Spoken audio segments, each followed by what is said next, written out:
Hey guys, tonight's story starts with a storm, a tavern, and a very bad idea.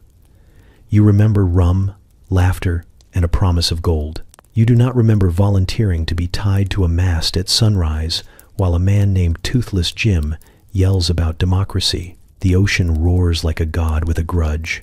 The deck tilts beneath you like a drunk trying to dance, and the horizon looks both endless and very judgmental.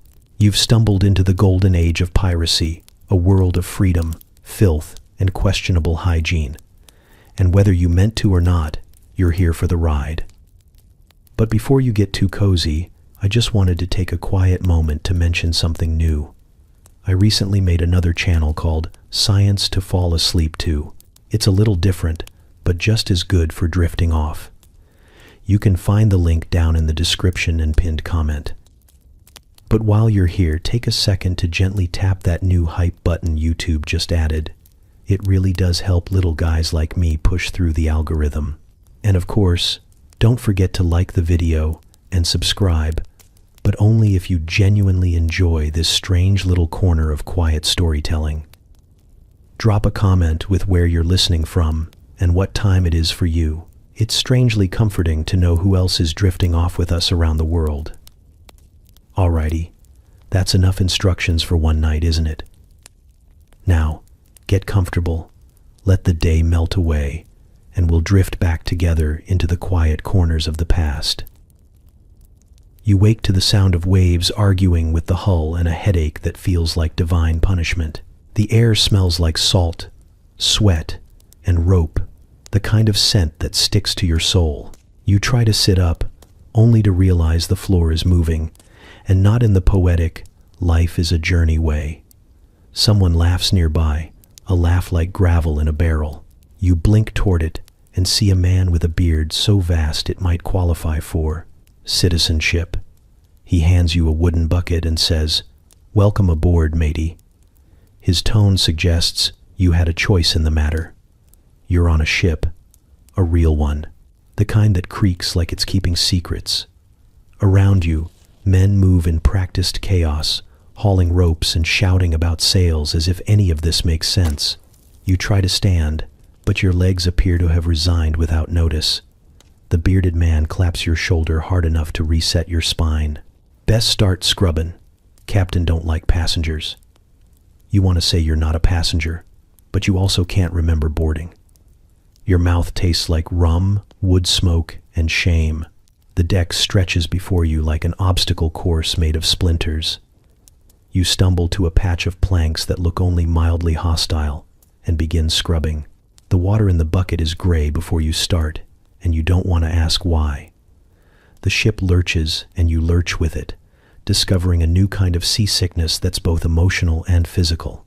Somewhere above, a voice bellows orders, deep and theatrical. When you look up, you see him, the captain. He stands on the quarterdeck like he was born to shout at clouds. His coat is red velvet faded to the color of dried blood, and his hat is so wide it could provide shade for the entire crew. He's adorned with gold rings, trinkets, and what appears to be someone else's earring collection. When he grins, you count more gaps than teeth. "Welcome to the Mercy's Folly," he declares. "You're part of the crew now, whether by choice or by bad luck." The crew cheers. You do not. You try to recall last night. There was a tavern. There was a round of rum, then another, then a man who said something about adventure. He promised sun, gold, and freedom. You remember laughing, slamming your mug against his, and agreeing to one little voyage. The rest is fog, rum-colored and treacherous. You think about asking to go home, but judging by the number of cutlasses within arm's reach, home seems to have sailed without you. The hours drag like an anchor. You swab, slip, and learn to duck when someone shouts duck. Lunch is a slab of salted pork that crunches in ways meat shouldn't. The cook eyes you suspiciously, like he's still deciding whether you're edible. You thank him anyway, and pretend the hardtack doesn't taste like heartbreak. By the time the sun tilts west, your skin is stiff with salt, your back aches, and you've accepted that your bucket is now your closest friend. As dusk settles, the sea glows copper, and the crew grows louder. Someone strikes up a song about a mermaid and a barrel of rum, and the rhythm catches you before you can resist. For the first time, you stop fighting the motion of the ship and let it carry you. The captain strides by, humming along and clapping his one good hand. He gives you a nod that could mean approval or impending doom. It's hard to tell with him. Later, you collapse near the rail, the horizon fading into a bruise of pink and blue. The ocean stretches forever, mocking and magnificent. A gull circles overhead, laughing in the way only gulls can, like it knows something you don't. You close your eyes, feeling the hum of the waves through the wood beneath you. Somewhere deep in the ship, the timbers groan like old bones, and you realize the sound is oddly comforting. Night falls slow, thick, and humid. Lanterns flicker along the deck, painting everything gold and shadow. The crew settles into quiet murmurs, the kind of silence born from exhaustion and unspoken stories. You find yourself staring at the stars, trying to remember their names, realizing they look the same here as they did on land, and yet everything feels different. The captain's voice cuts through the night. "To freedom," he says, raising his bottle.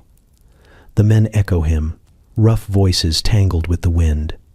You lift your cup of whatever passes for rum and whisper the word, not sure if you mean it. Freedom. It rolls around your tongue like a joke you don't quite get yet. Somewhere between the creak of wood and the crash of waves, you start to understand. This isn't an adventure. It's a sentence one you signed without reading. But as the ship rocks gently and the sea sings its low, endless lullaby, a strange peace seeps in. You're here now. Whether by choice or by bad luck, you're part of the crew. And tomorrow, when the sun rises over the restless horizon, you'll learn what that really means. The deck heaves beneath you like a beast with hiccups, every board shifting in its own direction, conspiring to keep you from maintaining any semblance of dignity. You clutch a rope for balance, which turns out to be the wrong rope, because a moment later a sail drops and someone screams about nearly dying. You mumble an apology no one hears and focus on breathing through your mouth, though that proves to be a terrible idea given the smell, salt, fish, and a faint undertone of despair.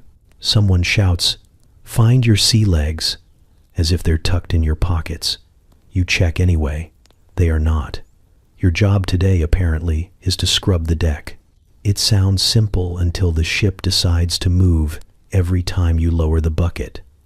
The brine sloshes, the brush slips, and you find yourself crawling like a particularly determined crab. The sun beats down, your shirt clings to your back, and your hands burn with salt and splinters. Each stroke of the brush feels personal, as if the ship resents your efforts to clean it. A man with no eyebrows passes by and says, "She bites harder if you scrub too soft." You're not sure if he's joking, but the deck creaks beneath you like it's listening. By midday, your stomach declares mutiny. The constant rolling turns your insides into soup, and before you can politely excuse yourself, you lean over the rail and empty whatever optimism you had left into the ocean. The sea doesn't seem to mind. It takes everything, after all. When you turn back, a sailor slaps your shoulder. "Better out than in," he says, grinning through 3 teeth. You think about pushing him overboard, but decide you're too tired for murder. The crew moves around you with a grace that feels impossible. They walk the shifting planks like dancers, balancing barrels, ropes, and their tempers. You watch them and wonder if you'll ever move like that, or if you'll die as you lived awkward and confused. A boy no older than 16 shows you how to tie a knot that looks like witchcraft. You try to copy him, and somehow end up tangling your own hand to the rope. He doesn't laugh. He just unties you with the patience of someone used to beginners who don't survive long. In the afternoon, the sky shifts from blue to a glare so bright it burns through your eyelids. You're ordered to climb the rigging, though no one specifies why. The ropes are rough, the wind loud, and every movement feels like an argument with gravity. Halfway up, your hands slip, and your heart decides to exit your body early. Somehow, you cling there, trembling, staring down at a world made entirely of water. The man below Beard, missing ear, yells, "Don't look down," which, of course, is the only thing you do. The sea stretches forever, and for a moment, you understand how small you are. When you finally reach the top, the world goes quiet, except for the flap of canvas and the endless hush of waves. The ship looks almost peaceful from here, the chaos below softened by distance. You breathe in, and for the first time, the air doesn't taste like sickness. It smells like salt and wind and something else, something alive. Maybe this is what they mean by sea legs. You grip the rope a little tighter and let the rhythm of the waves move through you instead of against you. By dusk, you're filthy, blistered, and still swaying even when the deck stands still. The captain passes by, his coat snapping in the wind, and gives you a nod that might be approval or amusement. Either way, it's something. The crew gathers for their evening ration of rum, and you join them, still trying to pretend you belong. The drink burns like fire and comfort all at once. A fiddler starts a tune that wobbles but never falls apart, and someone hums along. You catch yourself tapping your foot, unsteady but keeping time. When night falls, you collapse into your hammock, an invention clearly designed by someone who hated comfort. It swings gently, cradling you in motion, and though your stomach protests, your body gives in. The ship creaks around you, wood groaning like old bones, and outside, the sea whispers against the hull. You close your eyes and think maybe, just maybe, you'll learn to stop fighting it. The horizon can have your balance for now. You'll find your footing later, somewhere between the stars and the tide. Morning begins with the sound of someone vomiting off the side of the ship, which at this point could easily be you. The air is thick with brine and smoke, and the sun crawls over the horizon like it's hungover too. You drag yourself toward the smell of food, or at least something claiming the title, and find the crew already gathered around a battered table nailed to the deck. Metal bowls clatter, spoons scrape, and conversation hums at the volume of men who've accepted disappointment as a lifestyle. A dented pot sits at the center, steaming faintly in a way that suggests danger. The cook, a man with one eye and two knives, ladles the contents into your bowl. "Eat quick," he says, before it eats you back. The stew looks like it's lost several fights. You stir it once, and it sighs. Bits of pork, or possibly something that once lived near pork, float among gray lumps you decide not to identify. You take a cautious bite, and it's exactly as bad as you imagined, like chewing a rumor. Next comes the hardtack, which looks like a cookie, but behaves like masonry. You watch a man crack one against the edge of his bowl and inspect the damage to both. Neither wins. Fingers, a wiry sailor with a grin too wide for his face, notices your struggle and slides over. "You gotta soak it," he says, pouring a finger of rum into your bowl. The liquid fizzes slightly on contact, makes it soft. You nod, though it's unclear whether he's referring to the bread or his liver. He dunks his own biscuit until it sinks, then fishes it out with his fingers, hence the name, probably, and takes a triumphant bite. See? Almost edible. You follow suit. The bread absorbs the rum and dissolves into something vaguely chewable. The burn of the alcohol cuts through the taste of despair, and suddenly you understand why every sailor on this ship seems permanently tipsy. Rum isn't a drink here. It's survival. A balm, an excuse, a religion. The bottle moves around the table like a holy relic, and each man takes his sip with the solemnity of prayer. The cook bangs a pan against the railing to silence a brewing argument about whose turn it is to scrape the bottom of the stew pot. "No fighting over scraps," he barks. "Last man who did, I used for seasoning." No one doubts him. You take another mouthful and try not to think about how chewy it is. The texture defies nature. The flavor, mercy. You force it down because hunger doesn't negotiate. Across from you, Fingers tells a story about a captain who once tried to stretch a month's supply of pork into 2. He describes the maggots in vivid detail, as if they were old friends. The men laugh through mouths full of food. You do too, mostly because laughter seems safer than crying. Someone claps you on the back and says, "You'll get used to it." You can't tell if he's talking about the meal or the life. After breakfast, the bowls are rinsed in seawater, no soap, no ceremony, and stacked in a crate that smells faintly of the ocean and regret. The cook wipes his hands on his apron, leaving streaks that could be grease or blood or both. He mutters in 3 languages, and even without understanding the words, you're certain every fish in a mile radius feels personally insulted. The sun climbs higher, baking the deck and the crew alike. The smell of salt and smoke clings to your clothes, and your stomach begins to make uneasy negotiations with the stew. Fingers lights a pipe and leans against the rail, exhaling smoke that twists into the wind. "Best part of the day," he says. You look around at the sweat, the filth, the endless horizon, and try to see what he sees. Maybe it's the calm before the shouting starts, or maybe it's just the rum talking. When the cook finally shuffles below deck, the crew scatters to their duties, leaving you alone with the sea. You stare at the empty bowl, feeling a strange kind of satisfaction. You survived breakfast. The ship creaks beneath your feet like it's laughing, and you almost laugh with it. Somewhere overhead, gulls wheel in lazy circles, waiting for their chance at the leftovers. You can't blame them. Out here, everything's hungry for something. The morning fog hangs thick over the deck, clinging to your clothes like damp guilt.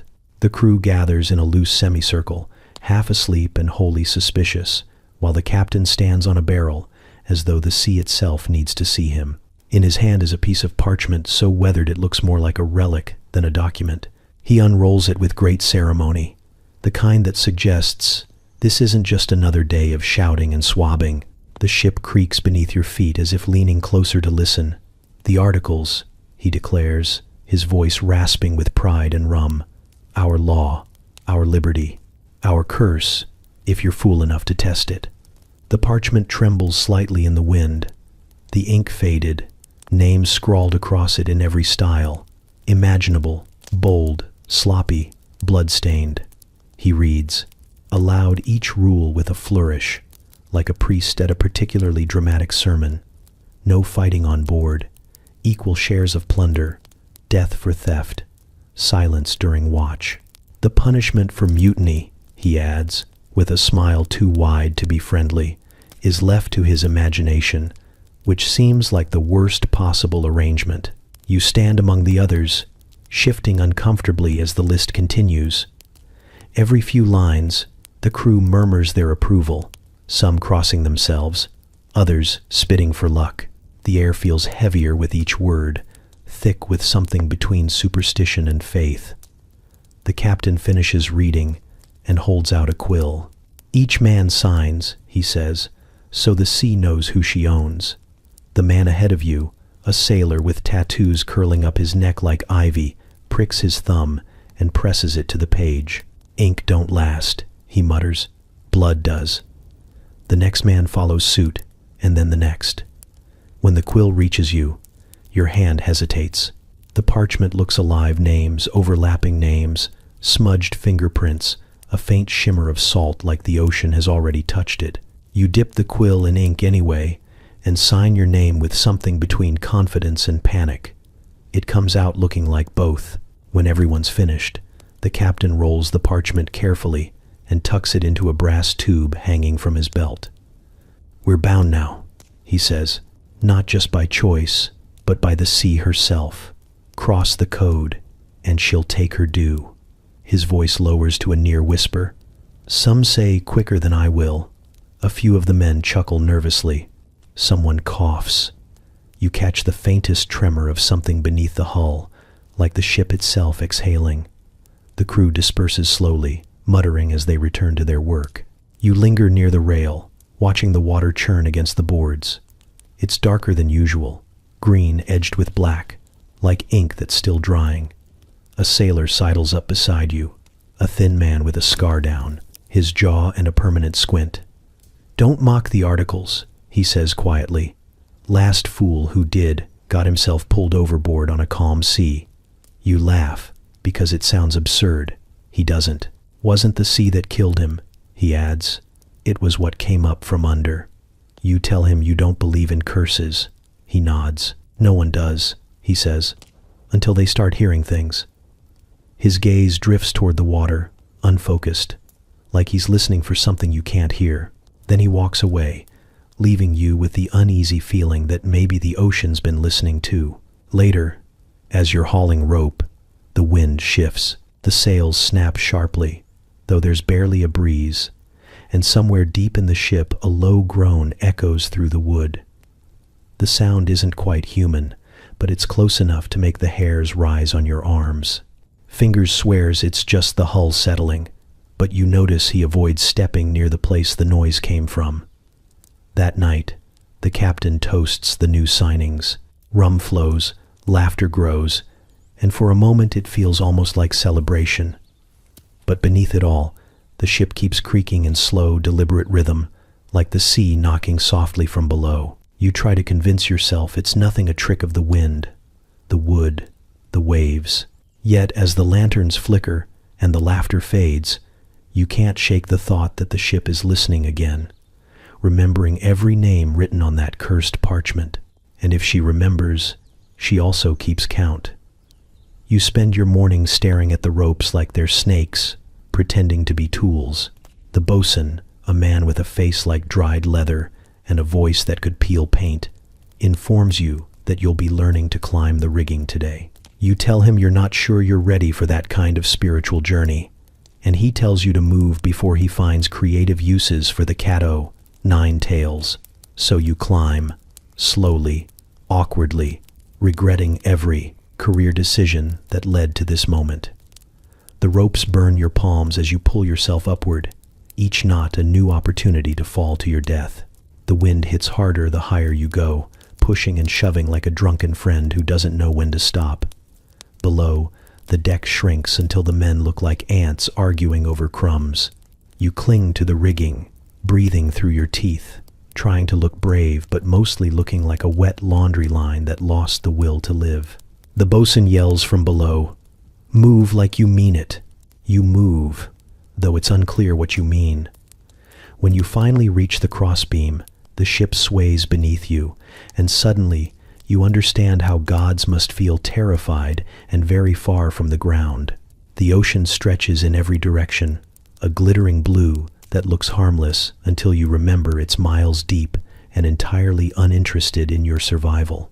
The wind roars in your ears, carrying the smell of salt and tar and something metallic that might be your own fear. You glance down again and make the immediate, life-affirming decision never to look down again. A gull swoops past, screaming directly in your face, because apparently nature enjoys mockery. You cling tighter, mutter something impolite, and focus on your task unfurling the sail without somehow becoming part of it. The canvas billows like it's alive, snapping hard enough to rattle your bones. The sound is beautiful and violent, like applause from a crowd that wants blood. For a fleeting moment, you stop thinking about falling. You just move with it, pulling, tying, shouting to men below who can't hear you over the wind. The ship surges forward, the sail catches, and you feel it power, freedom, danger, all at once. Then the bosun's voice cuts through the moment. "Get down before you blow away." You don't need telling twice. Back on deck, your legs are shaking so badly you look like a puppet whose strings were cut. The crew grins as you stumble past. One of them hands you a coil of rope and says, "Next lesson, knots." He demonstrates with the ease of someone who's tied more ropes than relationships. You copy him, or try to, but somehow the rope ends up tied to itself in an existential crisis. "You'll get it," he says, untying your disaster with a flick of his wrist. Or you won't. Either way, the sea decides. You smile weakly and wonder how often she decides poorly. By afternoon, your hands are raw, your arms ache, and the bosun has invented at least 6 new ways to call you useless. The ropes bite, the salt stings, and you're fairly certain you've swallowed enough seawater to qualify as part ocean. Yet, when the sun starts to sink, painting the waves in molten gold, something shifts. The world softens. The crew hums an old tune as they secure the lines, voices blending with the creak of the ship. You work alongside them, slower but steadier now, finding rhythm in the motion. Then the sea changes. One moment calm, the next restless. The waves grow taller, darker, whispering threats. You hear it, the deep, resonant groan of water against wood, like something ancient turning in its sleep. The bosun barks orders, the crew scrambles, and you follow, moving without thinking. Rain spits from the clouds, and the deck becomes a slick dance floor of chaos. You haul ropes, pull sails, and realize you're no longer afraid of falling, you're afraid of stopping, because if you stop, the sea will take you. When it's over, when the sky clears and the wind gentles, the bosun gives you a single nod. It's not praise exactly, but close enough to keep you breathing. You collapse by the mast, lungs burning, clothes soaked, heart hammering like it's learning a new rhythm. The stars begin to pierce the twilight above, sharp and cold, and you stare at them until the ship's sway feels like your own heartbeat. The bosun passes by and mutters, "Not bad for a land rat." You grin, too tired, and to speak, and watch the waves roll on endlessly, silver under the moonlight. You don't say it out loud, but you know it now. The art of not dying at sea isn't about strength or skill. It's about listening to her rhythm, letting her toss you, test you, and still finding a way to hold on. By sunset, the air smells like salt, smoke, and exhaustion. The crew moves slower now, their voices lower, their eyes turned toward the quarterdeck, where the quartermaster stands beside a barrel that might as well be sacred. He holds a tin ladle with the ceremony of a priest about to bless the masses. This, you learn, is the most important moment of the day, the rationing of rum. It's not just a drink. It's currency, medicine, religion, and therapy all poured into one chipped cup.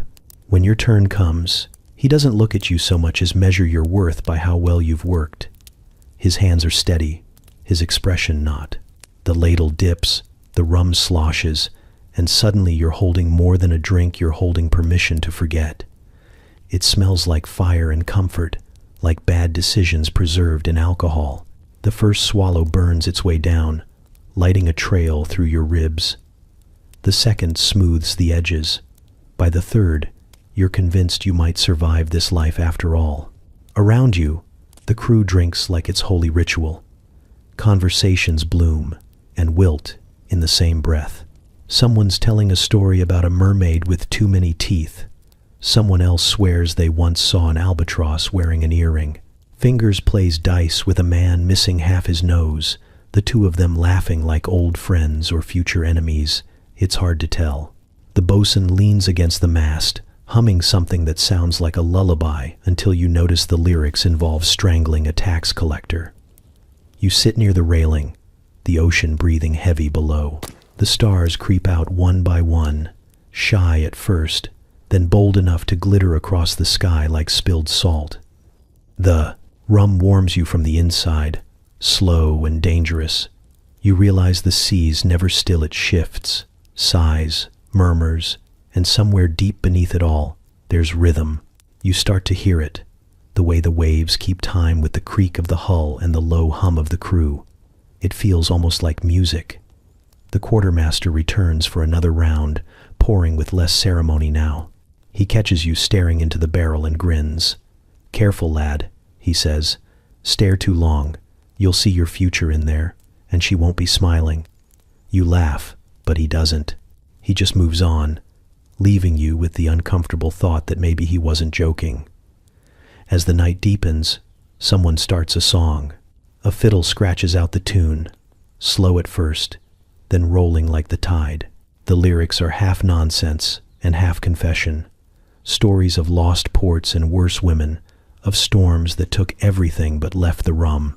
The crew joins in, their voices rough and off-key, but together they sound almost human. You don't know the words, but you hum along anyway, your voice blending into the rest until you can't tell where yours ends and theirs begin. The captain appears briefly, barefoot and grinning, his coat unbuttoned, his hair wild in the wind. He raises his cup to no one in particular and says, "To the sea may she take us gently or not at all." The men cheer, because that's all you can do when your god is as unpredictable as the tide. He drinks, vanishes below deck, and the music swells louder, more desperate, like it's trying to outsing the ocean itself. You drink until the world feels soft around the edges. The deck sways, but this time it's not the sea, it's the rum pulling you closer to sleep. Fingers throws an arm around your shoulder, sloshing his drink dangerously close to your ear. "You'll get used to it," he says, though it's unclear if he means the drink, the song, or the life. You nod anyway, because the rum's already made. Philosopher of you both. Later, you lie in your hammock, the ship rocking like an old lullaby. The taste of rum lingers sweet, smoky, cruel. Somewhere, someone is still singing, their voice carried off by the wind, until it's just another note in the ocean's endless song. You close your eyes and listen. It's not peace exactly, but it's close enough. Out here, that counts for something. You first notice it when he starts arguing with the sea. Not yelling, arguing. Full sentences, pauses, rebuttals. You're coiling rope on the main deck when the captain leans over the rail, gazing at the waves as if expecting them to answer. "You're a fickle mistress," he says softly, then adds, "No, don't start with that again." The crew keeps working, pretending this is normal, which might be the most alarming part. You glance at Fingers, who just shrugs. "Best let him win," he says. "She's stubborn." The captain is a man of contradictions. His coat looks like it's been stitched together from other men's mistakes, yet he moves with the dignity of someone convinced he was born for command. He quotes Shakespeare one moment and curses like a dockside demon the next. During dinner, he recites bits of philosophy between bites of salt pork, then accuses the quartermaster of being a Greek spy. The quartermaster, unfazed, corrects his pronunciation and passes the rum. You learn that the captain sleeps little and dreams loudly.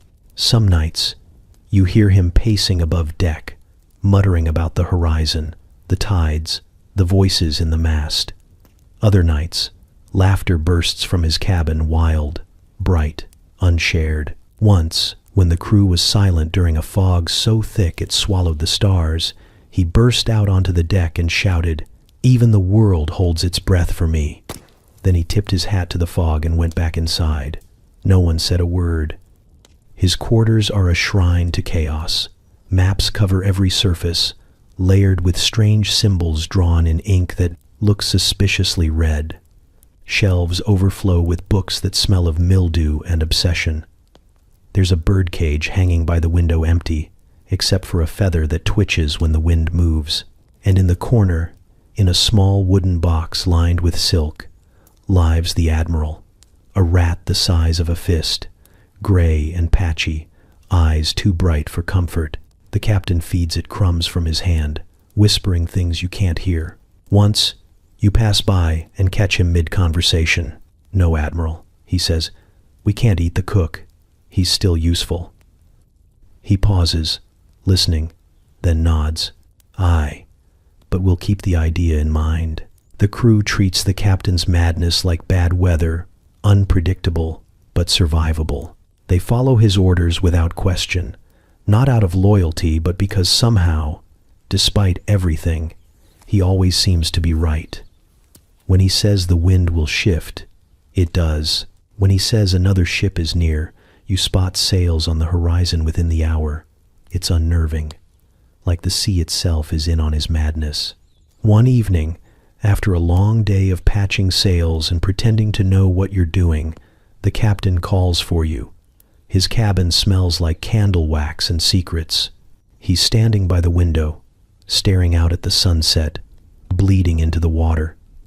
"Do you know what it is to own nothing?" he asks without turning. You open your mouth, but he keeps talking.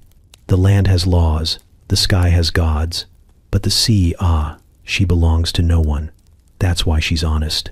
That's why she's cruel. He finally looks at you, eyes sharp as broken glass. Remember that, boy. The moment you think you've mastered her, she'll take you as payment. Then, as if the mood never happened, he smiles and offers you rum. You leave his cabin with more questions than courage.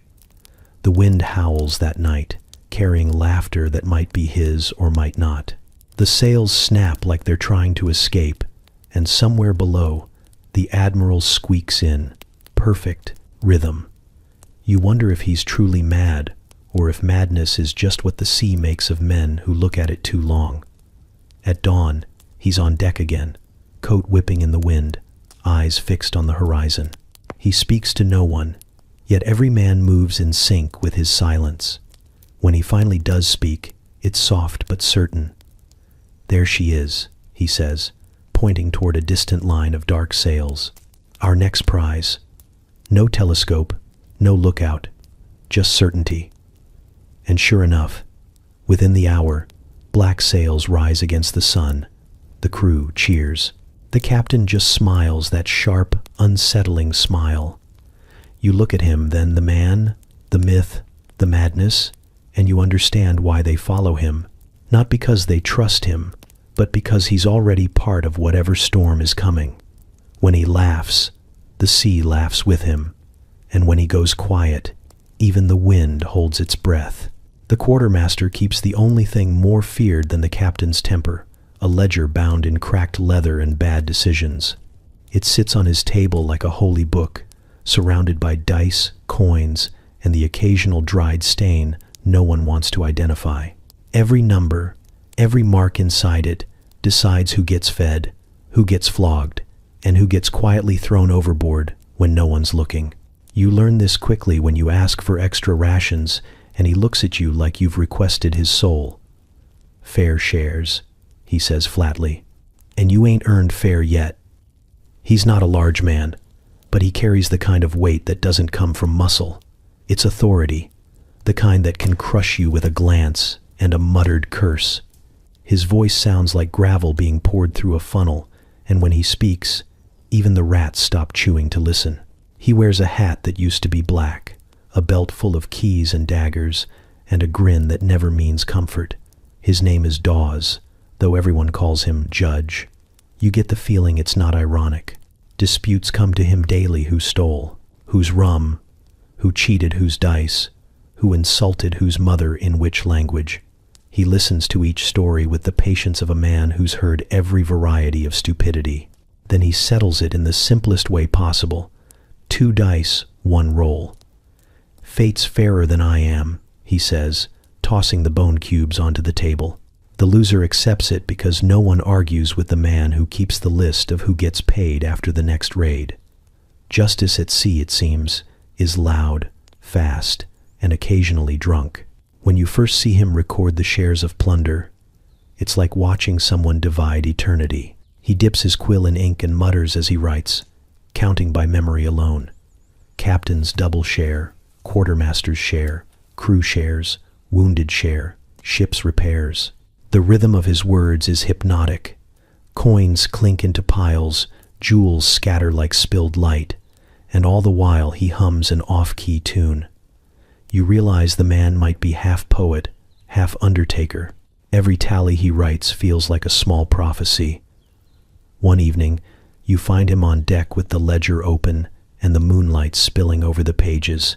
He's talking to it, not softly, either full sentences, like a confession. Don't you start changing numbers on me now, he growls. I've got witnesses. You step back quietly, because interrupting a man arguing with his own accounting seems suicidal. Later, Fingers tells you the story of the last sailor who tried to peek inside that book. They found him the next morning smiling, he says. Just smiling. Wouldn't stop. You decide curiosity is for people who want shorter lives. Your relationship with Dawes becomes one of polite avoidance. You hand over your cut, keep your mouth shut, and hope your name stays on the alive side of the page. But sometimes, when he's in a rare mood, he teaches you things. How to read the sea by the tilt of the deck. How to spot a ship fat with cargo just by the way it rides the horizon. How to gamble without losing everything but your trousers. Piracy, he tells you, isn't about stealing, it's about balance. You take too much, the sea takes you back. Fairness, lad, that's the trick. You want to believe he's being philosophical, but you've seen the way he grins when someone else's luck turns bad. You also learn what the word prize really means. It isn't treasure waiting to be found, it's someone else's ship, full of terrified men who didn't sign up for this kind of adventure. When the crew spots one on the horizon, Dawes closes his ledger, ties it shut with a bit of frayed rope, and pockets the dice. Time to earn your share, he says, and suddenly you're part of the arithmetic. The chase begins, the cannons roar, and you understand why his handwriting always looks a little shaky. Numbers are neat, battles are not. Afterward, when the smoke clears and the spoils are divided, Dawes opens the ledger again, calm as ever. He scratches your name beside a number and nods once, as if to say you exist now. The ink shines wetly in the lamplight, black and final. You catch your reflection in a puddle nearby, face streaked with soot, eyes a little harder, mouth set like it belongs here. You practice the look, because on this ship, ruthlessness is just another kind of balance. And if Dawes ever decides to cross your name out, you want the sea to think twice before following suit. You learn her moods before you learn her map. The Mercy's Folly isn't just a ship, she's a creature pretending to be one, old and proud and held together by rope, nails, and spite. Every plank seems to remember the last fool who stepped on it wrong. She groans in the morning, stretches at noon, and sulks at night when the wind dies. Her timbers pop and sigh like she's thinking it over. The carpenter swears she has a soul. Built her with me own hands, he says, tapping a beam with the tenderness of a lover. She remembers everything you do to her. You laugh, but when she shivers under your boots a moment later, the sound doesn't feel like coincidence. The deck always smells of tar, salt, and something faintly alive like the sea has found a way inside and refuses to leave. The ropes hum softly in the wind, the sails snap like the cracking of old bones, and below deck, the walls sweat with humidity and ghosts of past storms. You start to understand that she's never quiet. Even in calm weather, she mutters to herself, wood flexing, water slapping, chains clinking in a rhythm that almost feels conversational. You catch yourself listening more than you should, waiting for patterns, for meaning. Maybe that's how sailors go mad, one whisper at a time. Her name, painted in faded gold on the stern, catches the light differently every day. The Mercy's Folly. No one agrees on who named her or why. Some say the first captain wanted to remind God what a bad idea mercy was. Others claim the sea named her herself, because she's the kind of joke the ocean likes best, beautiful and doomed. When you ask Fingers about it, he just shrugs. She's like the rest of us, he says, too stubborn to sink. You begin to recognize her rhythms. When she's in a good mood, the sails billow full, the deck feels steady, and the wind sings through the rigging like a promise. When she's angry, she bucks hard, her masts groaning like old knees. The carpenter curses and kisses her beams in the same breath, while the captain stands at the helm whispering sweet nothings to her like she's an unpredictable lover. Sometimes, the ship answers him with a creak so deep it sounds almost human. At night, you sleep near her heart. That's what they call the area just above the keel, where the sounds are loudest. The boards throb faintly with every wave, each one in perfect rhythm with your pulse until you can't tell which is yours anymore.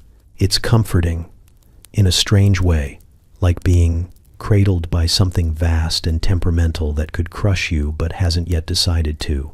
You fall asleep to her lullaby, the endless slap of waves, the slow groan of wood, the faint clatter of something loose that no one ever quite finds. During storms, she transforms, Lightning flashes along her masts, rain batters her sides, and she roars against the wind like a beast refusing to die. The crew scrambles across her deck, tying, shouting, praying, and through it all she moves wild but deliberate, like she knows exactly how much chaos to allow. Once, during a squall, you see the carpenter press his ear to her hull and murmur, "Hold, girl, hold." Later, when the storm breaks and the stars return, you realize she did. You start to think of her less as the ship and more as her, the way the others do without meaning to.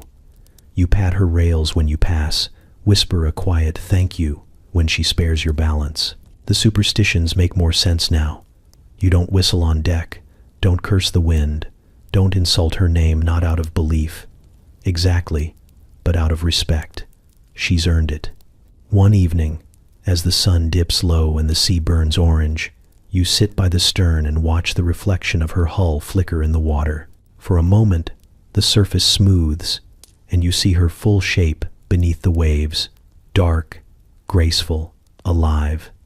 She looks like she's breathing, then the wind shifts, the water ripples, and she's gone again. The captain says ships like her don't just sail, they remember. Every storm, every death, every whispered confession under the deckboards.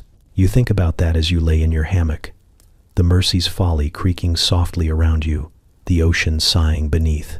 You can almost feel her listening, holding it all inside, your fears, your laughter, your small, fragile life, like a secret she'll keep until the sea finally takes her back. It starts as a whisper, a shift in the air you can feel before you see it. The sky goes from blue to bruised in minutes, clouds rolling in like an army that knows it's already won. The wind changes direction, snapping the sails so hard they sound like cannon fire. The crew moves fast, shouting over one another, pulling ropes, tying lines, running like men chased by invisible hands. You don't know what's coming yet, but everyone else does, and that's somehow worse. The sea darkens, rising and falling in long, deliberate breaths. Then you see it on the horizon, black, tall, moving fast. The storm isn't a thing that happens to you. It's a thing that decides to happen at you. The first wave hits hard enough to make your teeth ache. Water slaps across the deck, cold and alive, dragging everything loose with it. You grab the nearest rope, though it's unclear whether you're holding it or it's holding you. The captain stands at the helm, coat flapping like a flag of defiance, shouting orders that no one can hear, but everyone somehow obeys. Reef the sails, batten down the hatches. His voice cuts through the chaos like a blade. When lightning splits the sky, you see his face, illuminated eyes, wild, grin feral. He looks like a man having an argument with God and winning. You climb toward the mast because the bosun screams for hands aloft, and apparently you're now one of those hands. The wind claws at your face, the rain pelts you sideways, and the world becomes a smear of gray and motion.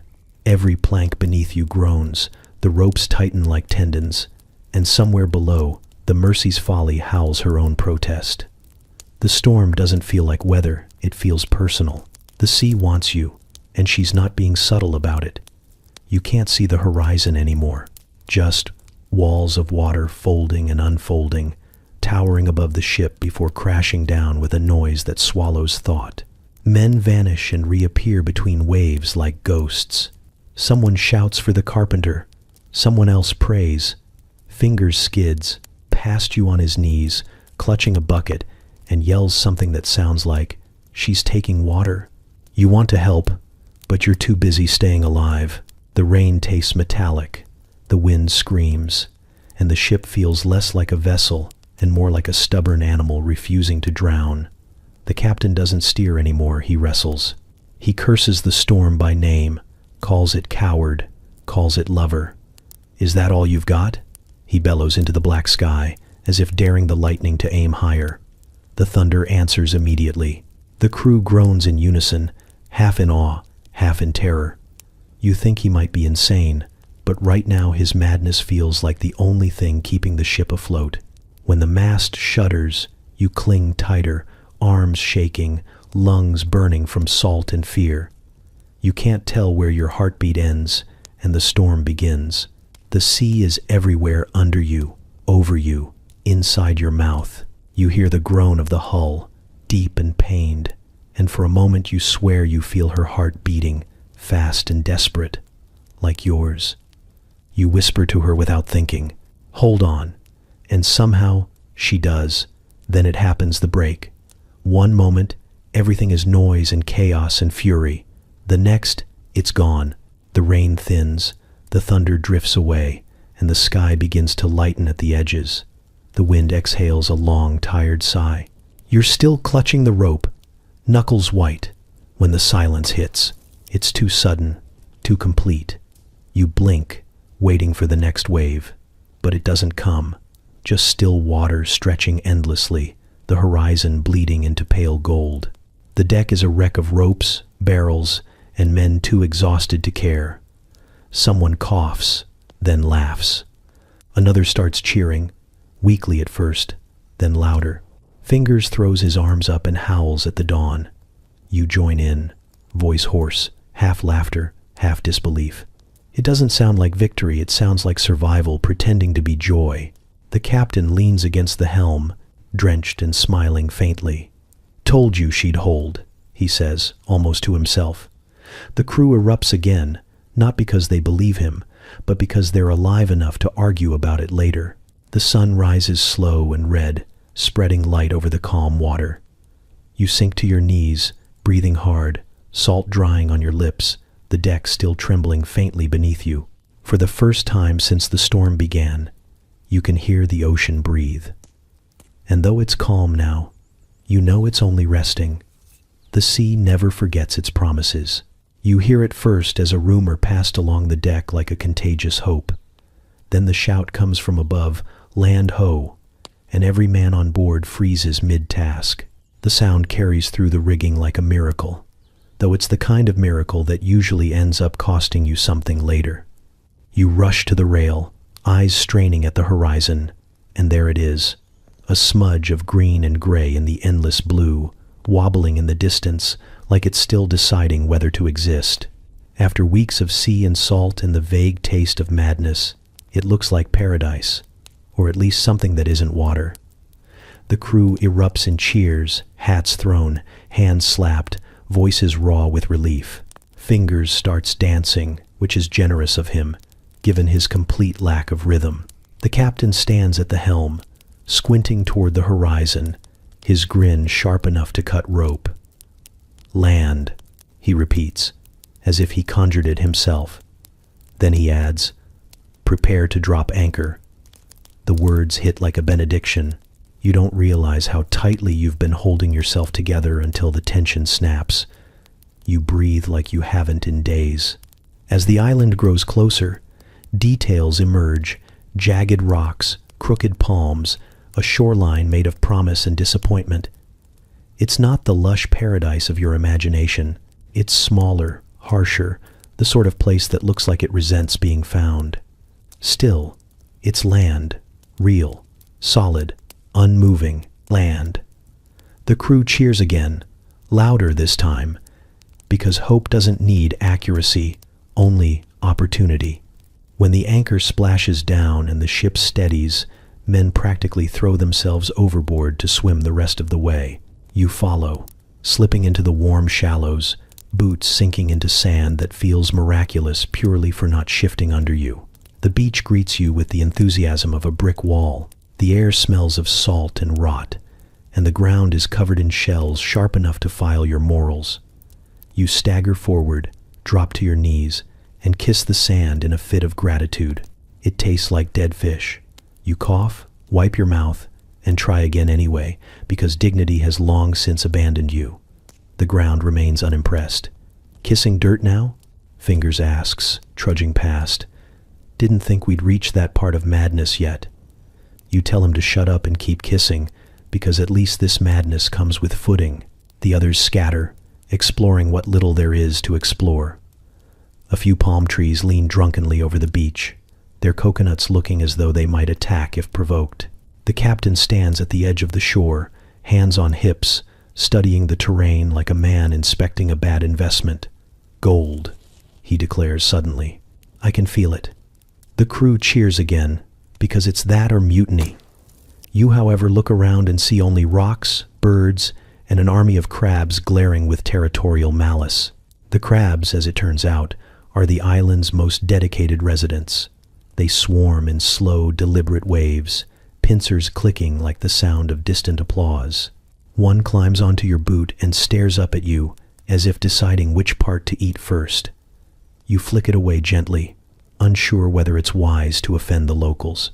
Someone tries to catch one for dinner and earns a bloody finger for his trouble.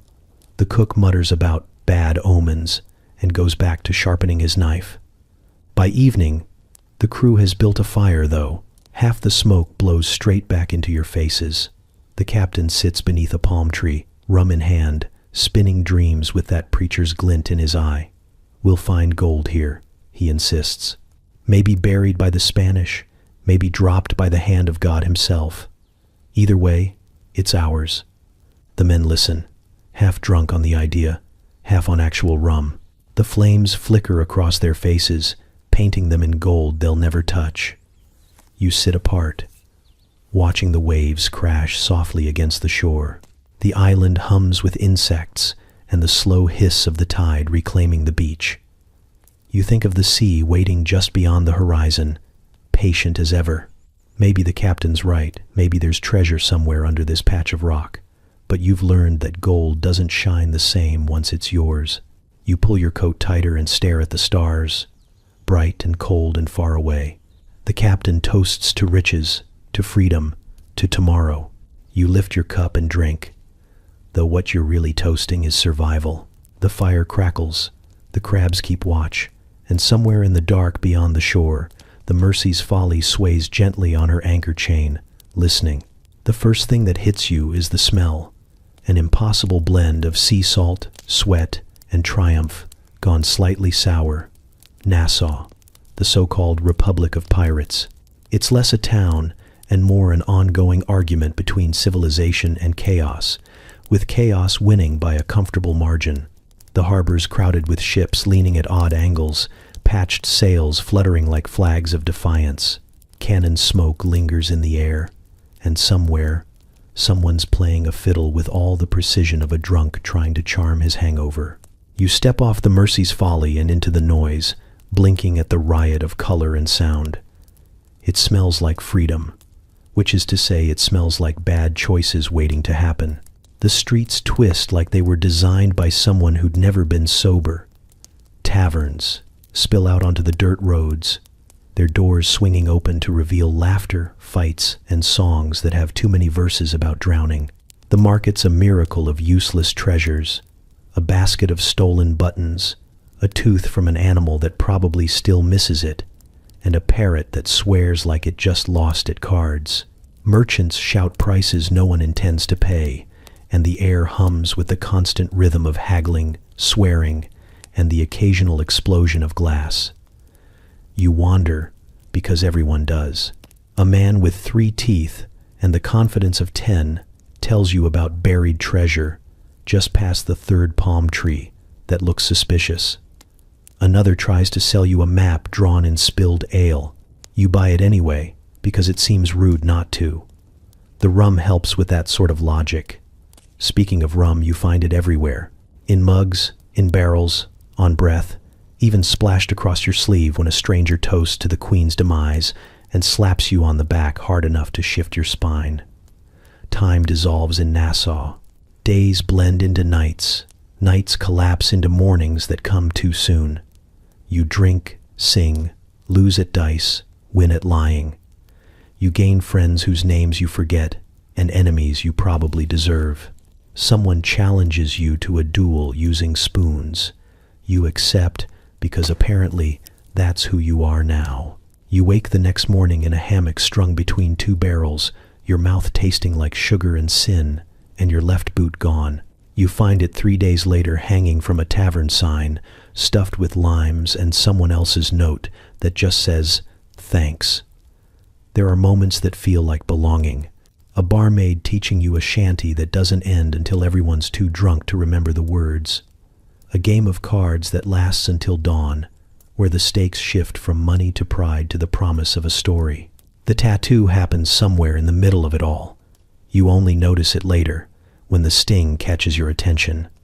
A small design, crude but deliberate, a compass, half-finished, pointing nowhere. You don't remember who gave it to you, but it feels fitting. Pirates don't need directions. The captain disappears for a stretch, then reappears with a grin too wide to mean anything good. "We've got a new prize," he says, and just like that, Nassau shifts again from haven to hunting ground. The crew rallies, the ship restocked, the mood tipping from indulgence to anticipation. Freedom, you realize, is never still. It's just the space between storms. That night, you stand on the edge of the docks, watching lanterns flicker across the water. Music drifts from the taverns, low and uneven, like the town itself is humming. Behind you, laughter and arguments blur into a single sound that could almost be joy. Ahead, the sea glimmers dark and endless, whispering promises you're foolish enough to believe again. You think of the word republic and what it means here, men who've escaped kings only to become their own. It's not lawless, not really. It's just a different kind of law, one where survival is proof enough of worth. You touch the edge of your new tattoo, trace the ink beneath your skin, and feel the thrum of the ocean calling you back. The ship waits, the horizon breathes, and Nassau, loud, wild, and reeking of freedom, fades behind you like a dream that's both heaven and warning. He finds you in a tavern where the air's thick enough to chew and the floor's doing its best impression of the sea. The man looks too clean for Nassau, which should have been your first warning. His coat's still got buttons, his boots shine, and his smile could sell salvation to sinners. He slides into the seat across from you with the ease of someone who's made a living out of sitting where he's not invited. "You look like a man who's wasted on small fortunes," he says, and the way he says it makes you believe you've been personally insulted by destiny. You tell him, "You're just between storms." He laughs like he's heard that before. The pitch he gives is smooth riches, adventure, a ship faster than the wind itself, a true vessel of freedom, he calls it. You catch the faint accent, the roll of the and think it makes him sound trustworthy. Foolish thing, trust. The rum helps his story sound better, helps you imagine coins in your pocket, and a clean start somewhere far from your current hangover. You sign something you can't read, shake his hand, and think maybe this time you've outsmarted fate. You wake to find yourself wrong. The first clue is the shouting. The second is the smell wood, gunpowder, and panic. You're on a ship again, but not the one you remember. The deck's narrower, the sails trimmed neat and efficient, and the flag above you isn't your old skull and bones but a fleur-de-lis snapping proudly in the wind. The crew moves with precision, every man sharp-eyed and sharp-tongued. A voice barks an order, quick and cold, and you realize the language has changed. You've been press-ganged again, but this time with flair. The captain appears soon after, stepping out from his cabin like a man entering a duel he's already won. His coat's embroidered, his hair tied back, and his mustache could cut glass. When he speaks, it's with the kind of disdain usually reserved for poetry critiques. "You are new," he says, looking you up and down like he's assessing a stain. You nod, trying not to look like someone who's still figuring out where the bow is. "You are pirate. We," he continues, as though confessing your crimes on your behalf. Then he smiles, not kindly. "Good. You will fit right in." You spend your first day learning that the French Navy runs tighter than any pirate crew. Orders fly fast, discipline faster. The food's better barely, but the rum is rationed with the cruelty of a miser. You try to blend in, mimic the rhythm of their work, nod along when you don't understand the words. They laugh often, but you suspect most of the jokes are about you. When you make a mistake coiling the rope, one sailor shouts something that sounds beautiful and insulting all at once. You admire the poetry even as you scrub the deck twice over. By the second night, you realize your recruiter's faster ship wasn't entirely a lie. She's quick, slicing through waves like a blade. But the cost of speed is constant motion. No rest, no pause, just wind, orders, and the faint scent of powder that never seems to fade. You ask a crewmate what happens when they find another vessel. He grins, all teeth, and makes a cannon gesture with his hands. "We say bonjour," he says, and then we make her quiet. The first battle comes before dawn. You wake to the sound of drums and chaos.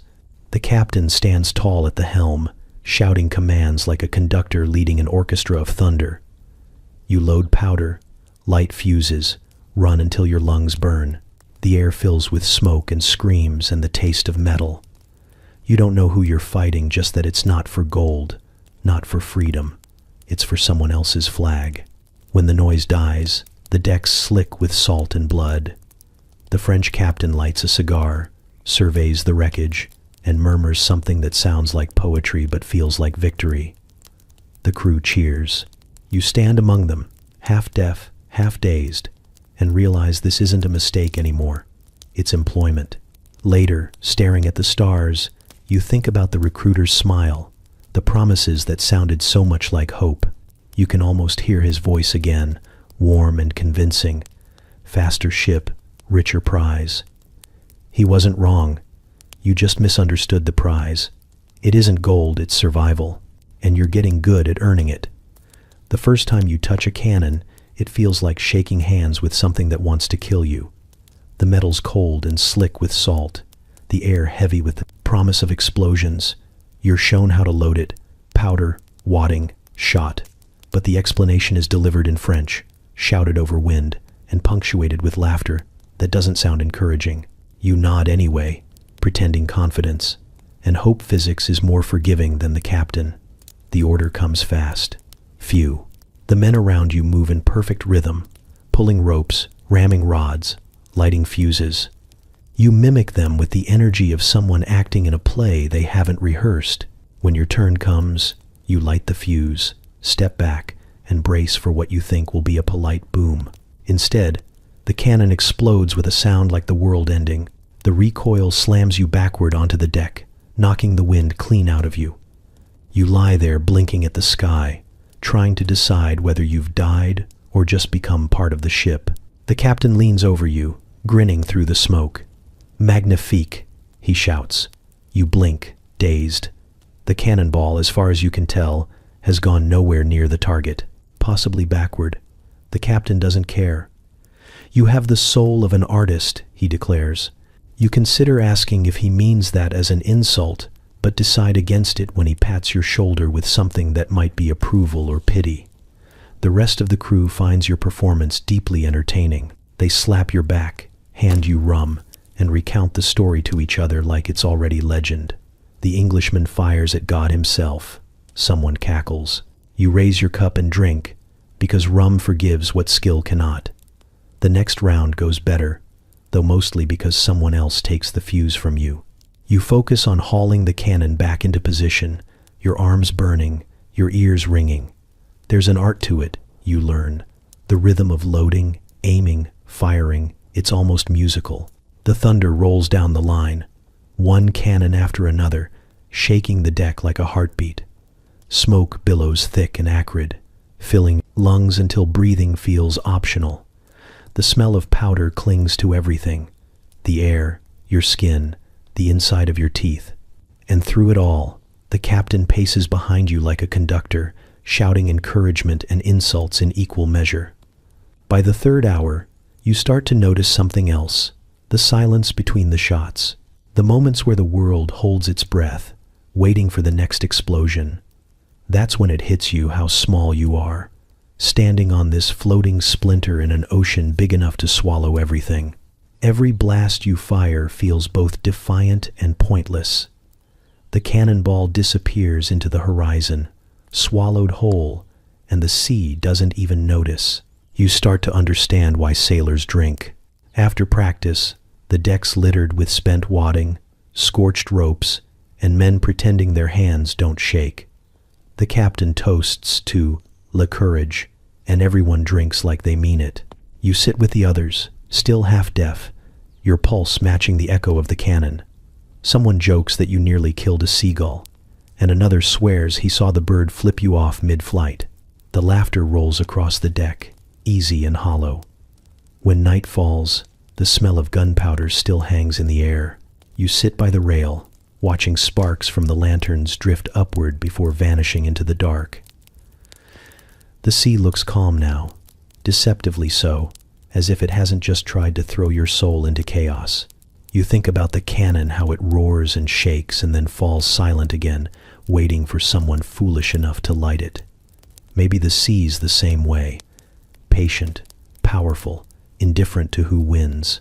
You finish what's left of your rum and lean your head back against the wood, feeling it hum faintly beneath you. Around you, the crew hums, snores, dreams.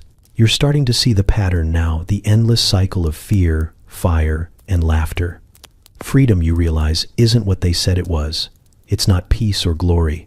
It's surviving, the noise long enough to raise a cup to it later, pretending you meant to all along. The merchant ship appears on the horizon, like a mirage made of promise and panic. The captain spots her first broad sails, heavy cargo, moving too slow to be anything but doomed. He grins like a wolf, seeing a lamb with a limp. "Sugar run," he says, the words dripping greed. The crew erupts into motion, all ropes and curses, hauling the Mercy's Folly into the wind. You can feel it before you understand it, adrenaline tightening in your chest, the ship surging forward like it smells blood. The chase has begun. The merchant's crew sees you coming, of course. Their sails bloom wide, desperate. But there's no escaping a hungry ship with hungry men aboard. Cannons thunder, smoke rolls across the deck, and the sea turns to chaos. You grip a rope tighter than prayer, heart hammering as the Mercy's Folly leaps through the spray. The air tastes like salt and gunpowder, and for a moment, the fear burns away, replaced by something wilder. You're not watching life happen, you're inside it, teeth bared, flying toward it at full speed. "Boarding party," the captain bellows, and suddenly, you're climbing the side of another man's livelihood with a cutlass that feels far too heavy for comfort. The first thing that greets you is smoke.